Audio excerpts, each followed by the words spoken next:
Bonjour, c'est Gilles sur boursicoté.com. Voici l'analyse technique Forex et matières premières pour cette journée du mercredi 27 janvier 2016. Avec donc toujours cette paire de devises qui est dans une phase assez hésitante, malgré l'annonce des taux de la Fed qui vient d'annoncer donc ces taux inchangés. On voit très peu de volatilité. Donc on a toujours cette zone ici d'un 0,803 qui agit comme une zone de support, et donc cette paire de devises euro-dollar qui évolue donc d'une manière neutre d'un point de vue court terme. Donc pas de changement, pas de direction sur cette paire de devises euro-dollar, que ce soit donc sur le court terme que sur le moyen terme. On est neutre sur ces deux horizons de temps. Sur le dollar yen, on continue donc à évoluer d'un point de vue court terme sur une phase de tendance, sur une phase de rebond technique.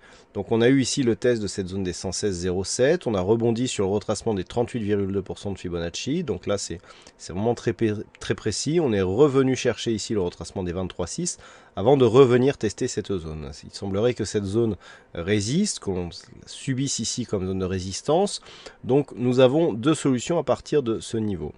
À savoir ici la première hausse avec une phase de baisse, et si les cours échouent ici sous cette zone, eh bien on peut avoir sur rupture de cette zone de point bas la matérialisation d'un double top dont l'objectif nous ramènerait sur des niveaux proches de cette zone de support. Dans ce cas-là, une rupture ici serait tout à fait possible, et donc pourrait marquer un signal de continuité de la tendance court terme qui reste baissière, mais surtout se propager à la tendance moyen-long terme, pour qui cette zone ici est une zone majeure.